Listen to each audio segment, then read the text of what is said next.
banget. Nah, orang yang satu ini patut banget diacungi jempol. Kenapa? Karena pasca didiagnosa tidak memiliki rahim, ia bahkan melakukan aksi sosial dan memutuskan untuk menjadi ibu bagi puluhan anak duafa. Nah, ia melakukan ini bersama sang suami yang awalnya sempat goyah setelah mengetahui kondisi kesehatan sang istri. Ini menjadi bukti ya bahwa collective parents ini sama mulianya dengan orang tua biologis. Jadi, yuk kita saling menghormati ya inliners, baik collective parents, orang tua biologis, semuanya sama mulianya. Dan it's okay to disagree, Yes. itu oke banget untuk kita nggak setuju dengan pilihan orang lain. Toh itu nggak mengganggu kita secara personal. Kita simak kisahnya.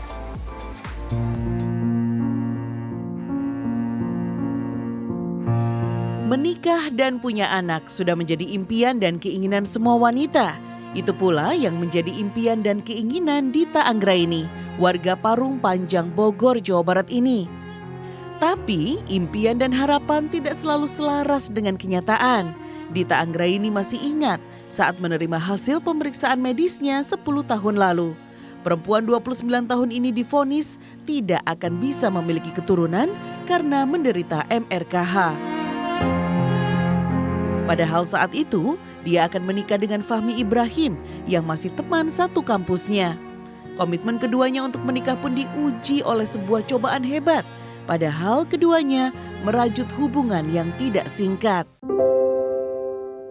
Keluar dari ruang pemeriksaan saya udah habis tuh, udah nangis. Nah justru pas di rumah ngasih tahu ke ibu saya, justru saya nggak bisa nangis depan beliau, justru beliau yang malah lebih ini gitu kan, sama pikir ya udah nggak apa-apa, rahim mama aja buat Dita gitu, bisa nggak kayak sampai segitunya gitu maksudnya.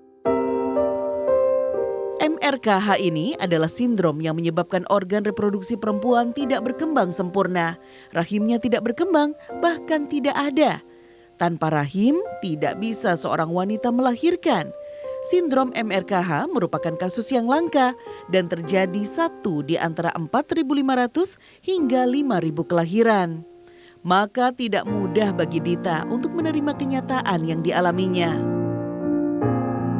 Waktu itu masih mikir kok kenapa saya, itu sih mikirnya, kok kenapa dari sekian banyak wanita, berarti jangan kan di Indonesia, maksudnya di dunia gitu, lah kenapa gue yang kepilih punya sindrom ini gitu. Ketika Dita menceritakan hal itu kepada Fahmi, calon suaminya ini pun bimbang.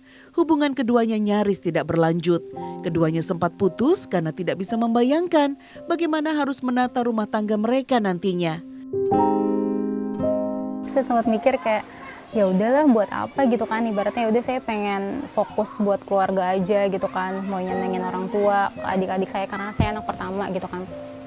Tapi akhirnya saya waktu itu mikir maksudnya seiring berjalannya waktu gitu, kali mikir toh sebenarnya setiap orang juga berhak untuk berkeluarga gitu, setiap orang berhak untuk bahagia bagaimanapun kondisinya gitu ya saat itu gitu. Karena ya itu balik lagi ke pola pikir sih, akhirnya saya berubah bahwa ya udah nggak ada yang salah gitu, kenapa emang kalau misalkan ibaratnya kalau saya nggak sempurna kenapa gitu ya. 8 bulan kemudian jodoh mempertemukan keduanya lagi dalam sebuah kegiatan kerelawanan. Keduanya sepakat Dita diciptakan memang tidak bisa hamil dan melahirkan. Namun bukan berarti tidak bisa menjadi orang tua. Dia tetap adalah sedih gitu, maksudnya gimana sih saya sebagai laki-laki, karena niatnya waktu itu mau nikah, terus tahu pasangan kita kondisinya seperti itu,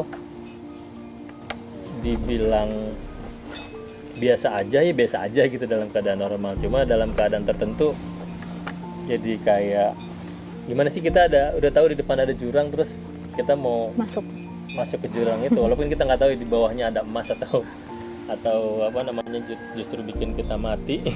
Kita nggak tahu, jadi ya udahlah, semua udah diserahin aja ke Allah aja gitu. Setelah menikah, keduanya membangun rumah anak bumi dan Yayasan Laskar Bintang di Desa Cikuda, Parung Panjang, Bogor, Jawa Barat. Bergerak di bidang pendidikan khusus untuk anak yatim dan duafa di lingkungan mereka. Kenyataannya, memang banyak anak-anak yang tumbuh besar tanpa kehadiran orang tua mereka. Situasi ini membuat Dita dan Fahmi merasa berjodoh untuk membaktikan hidup untuk anak-anak yang tidak mereka lahirkan. Saya memang tidak melahirkan anak dari rahim. tapi saya melahirkannya dari hati saya.